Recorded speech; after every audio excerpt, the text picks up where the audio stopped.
Imagine you are a traveling salesman. You have to visit a series of cities across the country and return back home. The cities are connected by roads, but they are not on a straight line. The question here is, what is the shortest possible route that visits all the cities, each one only once, and you have to return to the city of origin? Clearly, the shortest route exists, but can we find it and how to do it in the most efficient manner? Let's try to solve this for some simple cases. For 3 cities, the solution is very obvious. For 4 cities, it is also rather simple. Now, think what happens when you have 10 points or more. How would you approach this problem? The traveling salesman problem, or TSP, is one of the most interesting problems in computer optimization. The problem has been already known in the 19th century, although it only got the present name in 1949. It was first addressed mathematically in the 1930s and became increasingly popular in the 50s and 60s. The problem was found to be NP hard. Here, NP refers to non-deterministic polynomial time. These are some of the hardest problems that can be solved by computers, but require significant resources. For small sets, we can solve the TSP by brute force. This is done by exhaustively checking all possible routes and calculating the total distance for each route. Brute force is computationally expensive. It is not suitable for larger datasets, as it will require a large amount of time and processing power to calculate all possible routes. In the most direct approach, we can check all permutations and see which one is the cheapest. For n cities, we will need time that is proportional to m factorial, which is already quite impractical for around 20 cities. The greedy algorithm starts by selecting an arbitrary city as the starting point.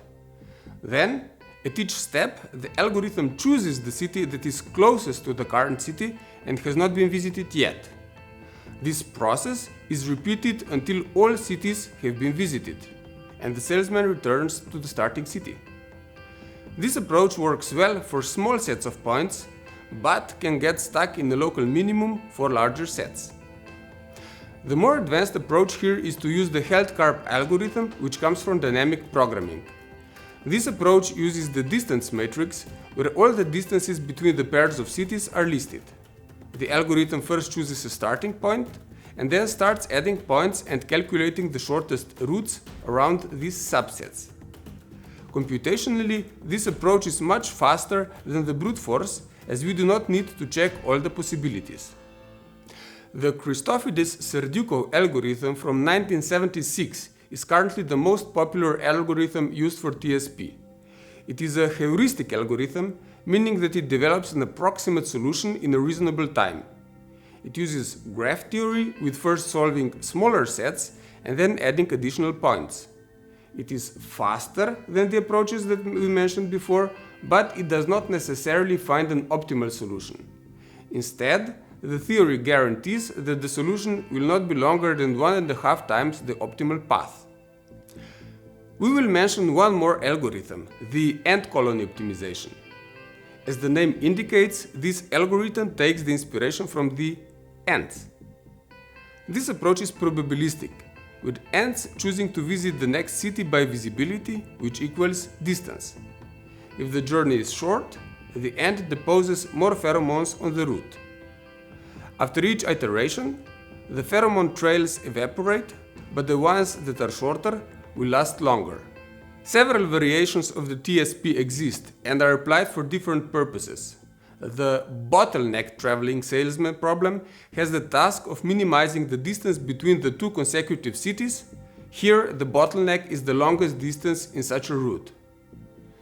The generalized traveling salesman problem looks at the points to be visited from the perspective of clusters.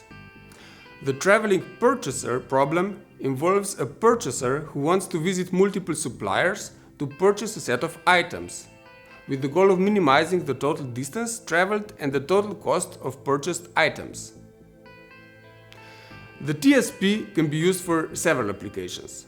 For example, it can be used in delivery and logistics to optimize the routes, which saves time and money.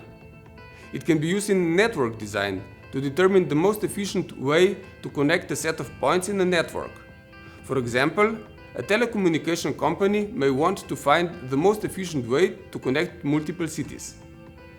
In a similar manner, the TSP can also be used in microchip design to optimize the number of connections between the transistors. At the end of the unit, you will find several questions to test your knowledge. Here is one of the questions. Why is exhaustive search not a reasonable way for solving the TSP with many cities? Because we cannot write code for it? Because it's computationally very demanding? Because it's not possible to find a solution this way? Or exhaustive search actually works well even for lists of hundreds of cities? What do you think?